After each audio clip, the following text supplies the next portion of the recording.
더불어민주당 이재명 후보 캠프는 이념과 계파를 초월한 용광로 선대위를 예고했다고 하는데요. 지도부의 최고위원들이 광역별 공동선대위원장을 맡을 거라는 전망도 나옵니다.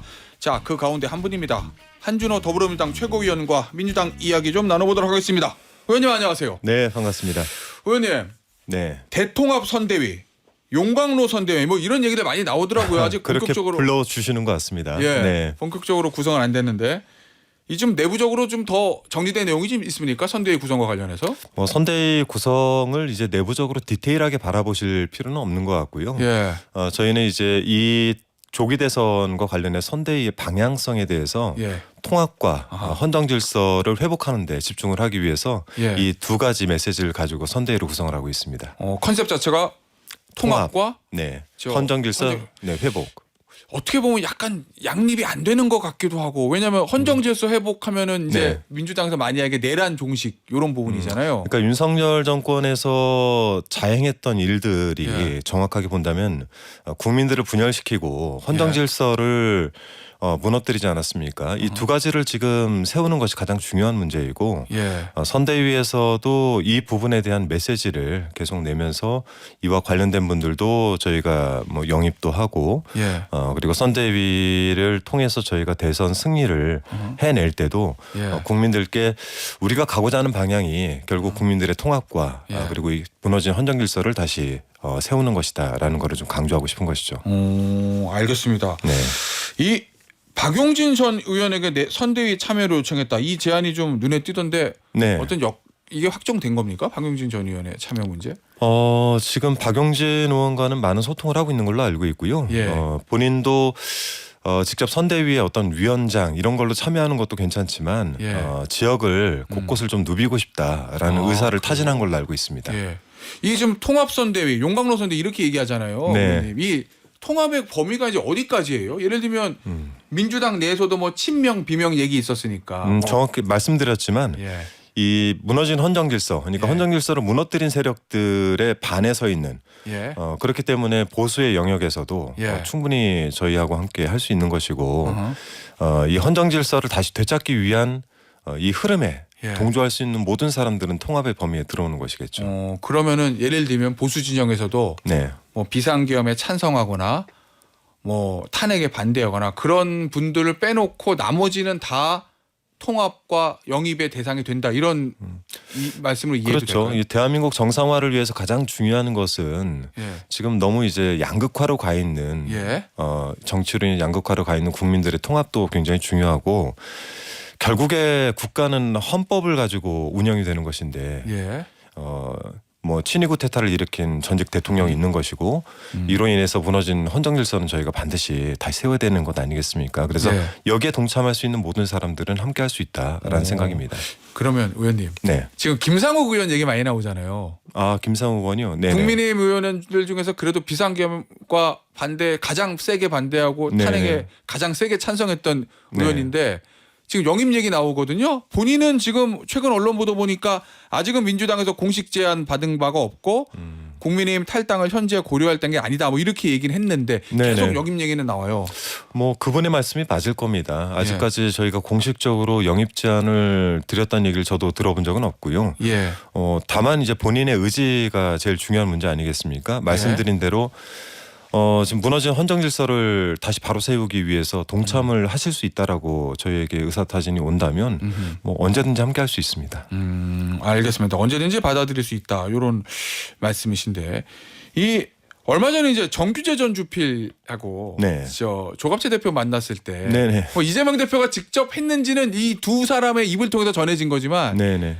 극좌 세력을 공천 통해서 교체했다. 뭐 이런 이야기를 이재명 후보가 했다고 평론가들은 전해져서요. 이제 평론가들의 시선으로 바라보는 것이기 때문에 예. 뭐 그분들의 이제 시선일 수 있고요. 예. 뭐 민주당이 언제 극좌로 구분을 하고 그 극좌를 예. 저희가 잘라내기 위해서 노력을 한 적이 없습니다. 다만 지금 이제 전 윤석열 정권에서 했던 예. 것은 극좌와 극우로 아하. 나누어서 예. 이 정치를 뭐랄까 좀 분리하려고 많이 애를 썼던 것 같은데 예. 민주당에서는 실용주의를 택하면서 예. 진보를 조금 더 오른쪽으로 이동을 한 것이죠. 그래야 이제 보수 쪽에서 합리적인 보수로 돌아서고 예. 그 교집합의 구간을 넓혀서 정쟁이 아니라 경쟁을 할 수 있는 구간들을 넓히자라는 예. 것이고 거기에 이제 일부 이제 보수 정당 쪽에서도 합리적 보수로 좀 돌아가야 된다라는 흐름도 좀 생기는 것 아니겠습니까? 예. 그래서 그 두 주필께서 생각하시는 것도 제가 볼 때는 그 민주당의 실용주의 선택 그리고 중도 보수의 선택이 결국엔 보수를 합리 보수로 이끌어내는 하나의 그 유도 역할을 할 수 있다라고 보시는 것 같습니다. 예. 자, 그런 의미에서 윤여준 전 장관의 상임위원 선대위원장. 네네. 상임선대위원장이면은 선대위원장들도 제일 높은 겁니까? 상징성 있는 예. 자리이죠. 그러면 선거를 실질적으로 진두지휘하는 사람이다. 뭐 이렇게 봐도 되는 거예요. 실질적인 진두지라기보다 예. 그 안에서 많은 의견들을 낼 수 있는 자리이고 예. 그 의견들을 선대위에서는 반영하려고 노력을 해야죠. 네. 그 한때는 보수 진영의 책사라고 불렸던 윤여준 전 장관의 영입이 의미하는 건 뭡니까? 제가 말씀드렸듯이 저희 선대위는 예. 통합과 예. 헌정질서의 회복 이 두 가지 메시지를 가지고 있기 때문에 예. 그 통합의 메시지에 적합한 인물이라고 생각을 합니다. 알겠습니다. 네. 의원님도 어제 현충원 같이 가셨죠? 네네 같이 갔습니다. 예, 그 현충원에서의 이재명 후보의 그런 행보가 많이 뉴스가 되고 화제가 된 것 같아요. 네, 전직 대통령들의 예. 묘소를 다 방문을 했었죠. 예. 그리고 박태준 예. 네. 그 이승만 전 대통령, 네. 박정희 전 대통령까지 참배를 했단 말이죠. 네. 예전에 2017년 첫 대선 출마했을 때 이재명 당시 후보와는 굉장히 다른 모습이다라는 네. 이제 언론의 평가가 있던데 어제 그 행보에서 이재명 후보가 주고 싶었던 메시지는 뭘까요? 사실상 이제 통합의 메시지입니다. 예. 저희가 지금까지 가지고 있었던 그 역사에 대한 평가는 예. 어쨌든 역사학자 그리고 시민사회에 맡겨진 일이고 예. 저희가 늘 모든 것을 평가할 때 저희 반대쪽에 있는 것에 대한 비평만 해왔지만 예. 이런 부분들에 대한 것까지도 저희가 일부 안아야 된다라는 생각을 가지고 있고 지금은 이제 국민 모두가 통합을 하고 예. 지금 무너진 대한민국 경제사회 그리고 헌정질서 이런 것들을 이렇게 세우기 위해서는 예. 일부 세력만 가지고는 쉽지 않다라는 것이죠. 예. 네, 그런 통합의 메시지를 가지고 찾아갔던 겁니다. 그러면 의원님이 보시기에도 2017년 첫 대선 출마 때 이재명과 네, 지금의 이재명은 다르다. 다르죠. 네, 그러면 그 다르다는 의미는 역시 뭐 긍정적인 의미시겠죠? 더 진화했다 이런 말씀이십니까? 진화라기보다 이제 준비가 됐다라는 생각이 듭니다. 준비가 됐다. 제가 지난 3년 전에는 이재명 이제 본선 후보가 된 이후에 예. 제가 수행실장으로 128일 맞아요. 수행을 예. 했고 그리고 전당대회에서도 제가 바로 옆에서 전당대회를 뛰었었는데 예. 그러니까 정확하게는 같이 한 지가 3년이 됐죠. 예. 옆에서. 정치인으로서도 그리고 또 한 나라의 지도자로서도 굉장히 많은 성장을 거쳐왔다라고 생각을 예. 하고 있고 이제 한 나라를 이끌기에 충분할 만큼 성장을 했다라는 주변의 평가들이 예. 많이 존재하는 것 같습니다. 예, 알겠습니다. 자, 그런데 이제 이재명 후보가 이제 이념을에서 좀 벗어나고 싶다. 지금은 좌우 이념이 중요한 게 아니다. 뭐 이런 얘기를 많이 해왔잖아요. 네네. 그런데 항상 이제 선거 때 후보들이 산토끼 잡으러 가면 집토끼가 좀 불만을 표현하는 경우들이 있어서 네. 어떻습니까? 이재명 후보의 중도 보수 노선, 네. 탈이념 노선 이런 것들이 전통적 민주당 지지층 입장에서 보면 조금 섭섭할 수도 있을 것 같은데 그 부분에 대한 우려는 없으신가요? 글쎄 이제 정치가 좀 변화를 해야 된다는 데는 이견이 없는 것 같습니다. 예. 물론 일부에서는 이런 부분에 대해서 반대 의견도 낼 수는 있겠지만 예. 당대표 처음 출마했을 때 77.7%로 당선이 됐고 예. 이후에는 84%인가요? 이번 전당대회에서도 89.77%로 당선이 되지 않았습니까? 여기에는 당원들의 의견들 그리고 당원들의 의사가 충분히 반영이 돼 있다라고 볼 수 있는 거죠. 그 정도의 비율에서. 예. 때문에 이제는 민주당이 국민의 정당으로서 전국 정당으로서 거듭날 시기가 됐다라는 부분에 대해서는 예. 당원들도 크게 이견은 없을 것이라고 생각합니다. 알겠습니다. 의원님, 그런데 언론에서는 이런 시각도 좀 있더라고요. 뭐 절대 권력은 절대 부패한다.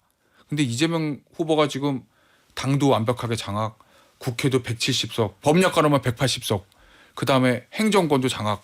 이렇게 되면 당내든 당밖이든 행정부든 국회든 견제할 세력이 없으니까 네. 너무 독주하는 거 아니냐라는 우려 섞인 시각도 있거든요. 그 부분은 어떻게 그러니까 보세요? 장악이란 말은 예. 내가 권한과 권력을 가지고 상대를 제압하는 것인데 이재명 대표는 전 대표는 예. 선출된 권한을 가지고 있는 것입니다. 예. 그 선출을 위해서 그만큼의 그 지지율과 예. 그만큼의 의원들이 만들어진 것이지 본인의 어떤 권력으로 이것을 장악해서 만들어낸 건 아니지 않습니까? 예. 즉 지도자로서 제일 중요한 것은 전체를 통합해서 이끌어가는 예. 힘인데 그것이 잘 이끌어가지는 것을 마치 이거 독재라고 폄하하는 것은 좀 문제가 있다고 보죠. 그만큼 상대 당에서는 예. 지금 당을 전체적으로 통합을 하지 못하고 있는 것 아닙니까? 예. 네. 알겠습니다. 또 하나 지금 앞서도 말씀해 주셨지만 이제 내란 종식 이제 네. 말씀하셨는데 근데 이게 항상 네. 예전 적폐청산도 그렇고 네. 적폐청산과 정치보복, 이 네, 내란 네. 종식과 정치보복 이게 이제 선이 좀 애매해서 그런 걱정을 좀 하시는 분들도 있더라고요. 그 부분 어떻게 보세요? 우리나라는 상권 분립이 돼 있는 곳이고 예. 정확하게 사법적으로 처리가 돼야 될 것들은 예. 그 절차에 따라서 처리가 되면 되는 것입니다. 예. 대통령이 그 불수조 특권을 예. 헌법 제 84조에 의해서 가지고 있는 것 중에서 예. 내란과 외환해제에 대해서는 없죠. 이조차도 예. 지켜주지 못하는 것인데 맞아요. 윤석열 전 대통령 같은 경우에는 예. 내란의 죄를 범했고 예. 외환의 죄도 의심이 되고 있는 것 아닙니까? 여기에 대해서는 사법적 절차를 밟아가면 되는 것이고요. 예. 나머지 부분에 있어서는 굳이 저희가 뭐 정치 보복을 한다거나 이런 부분은 윤석열 전 정권이 잘했던 거잖아요. 절대 예. 이런 것은 하지 않겠다라는 것은 선언적으로 이미 한 적이 있습니다. 알겠습니다.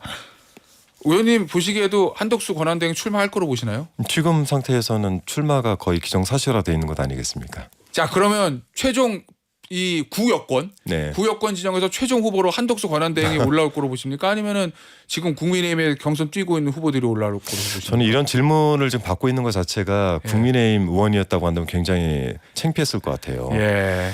본인들이 꾸어다 쓴 윤석열이라고 하는 예.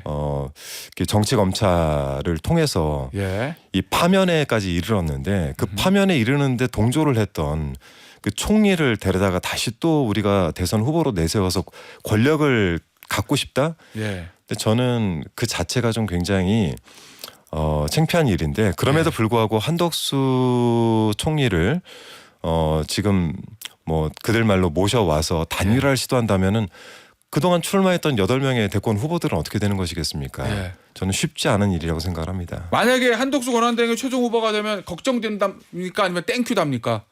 그 두 가지로 분류할 수는 없고요. 예. 외연 확장성이 전혀 없는 사람이기 때문에 예. 지금 현재 상태에서 어느 후보가 나와도 아하. 한덕수 권한대행이 나온 것과 비슷한 지지율이 나오지 않을까 싶습니다. 아 그래요. 민주당을 보시기에는 크게 외연 확장 없어 보인다는 말씀이시군요. 예. 장점이 크게 없죠. 예. 네. 알겠습니다. 의원님 네. 부탁이 있습니다. 네. 제가 궁금한 게 있는데 좀 꼭 좀 알려주셨으면 좋겠어요. 네네 말씀하시죠. 내일 저 이재명 후보 선대위 인선 발표가 있다는데 네. 언론 보도 보니까 이재명 후보의 향후 국정 운영 철학을 담은 상징적인 인물이 포함될 거다 이렇게 전망하던데 누군지 의원님 아시죠? 뭐 지금 상태에서 말씀 못 드리죠.